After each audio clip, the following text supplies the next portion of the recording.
Hello guys, it's Tim here with 50% Nerf, and today I'm going to be showing you guys how to mod your Nerf Reflex IX-1. And all you're really going to need is a basic Phillips head screwdriver, a drill with a medium-sized drill bit, and preferably a box to keep your things in. And I've already taken out the nails, the screws, sorry, and so I can just get straight into it for you guys. So, first what you're going to need to do is unscrew it, of course, which I've already done, like I said. The ones that people don't usually find are the ones here when you cock it back. Here and here. People don't usually find them, so you've got to unscrew them before you do anything. Now first, take off the cocking mechanism. This may fall out here, but don't worry about that, because that's only what you need to the end. You can leave the other side of the cocking mechanism on. There, you don't need to worry about that. So then you just lift it carefully off the other side, and you might hear that. That's the spring just going backwards. So now we've got here our gun. What we're going to need to do today is take out this bit here.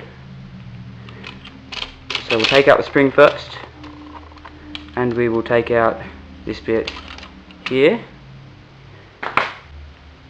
So this is what you'll have here, and down there will be a needle thing holding your bullet in for the air to shoot. So you will grab your drill and you will put it down here and drill it until that needle comes out.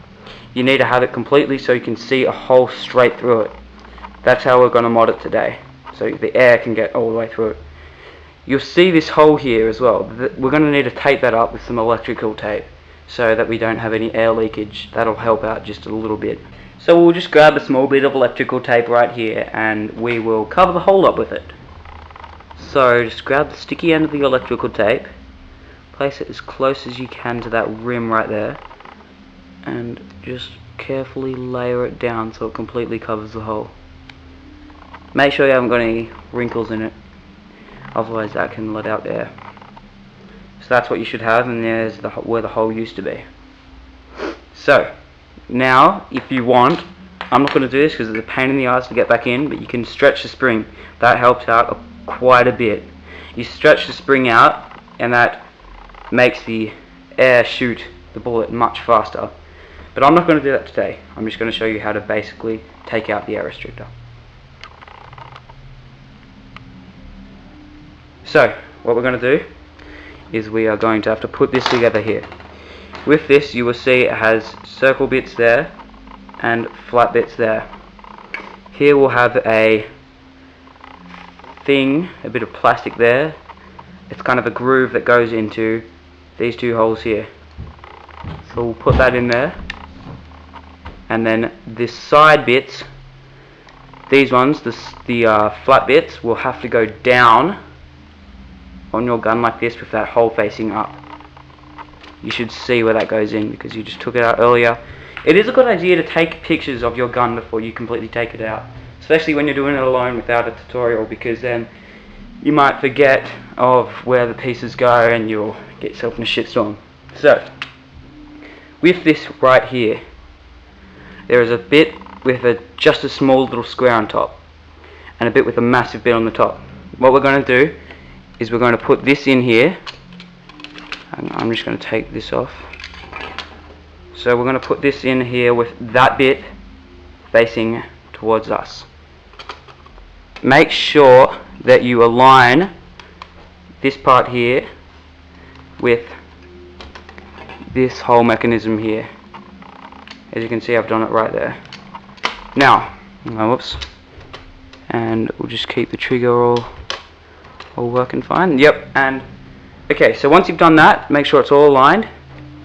You'll put your spring in.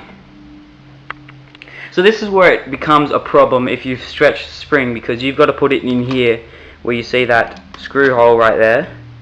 There will be a line going down where that screw hole is. You've got to bend your spring and bring it back there. There's a Make sure it's completely in front of it. Make sure this stays aligned up here.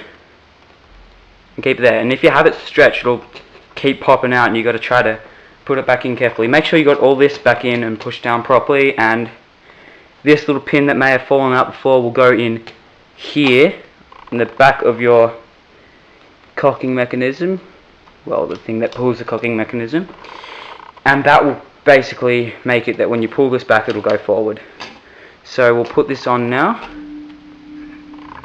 and we'll make sure the needle that we just put in the thing goes for the cocking mechanism goes up here, and that this spring right here, I'll just grab my spring right here needs to attach onto it. Let's just get that. This can be a problem if you got big hands. There you go. So that will make it slide forward as you pull it back. So now we will get this here. Make sure everything's all right there. Push it all down like before. Make sure that's all good. This is in the slot, as it just wasn't. Luckily I checked that. And the spring's all good. Push it down a bit. Now we'll put our case back on. This is the final bit, just loading it up. You guys probably can do it yourself, but I'll do it here in case you've done something wrong. So make sure you screwed all the screws into these screw holes here that people usually miss, and then we will it's gone off track a little. There you go. So you've got to make sure that that is lined up with this mechanism here. So once they're all screwed in, we'll put this back here.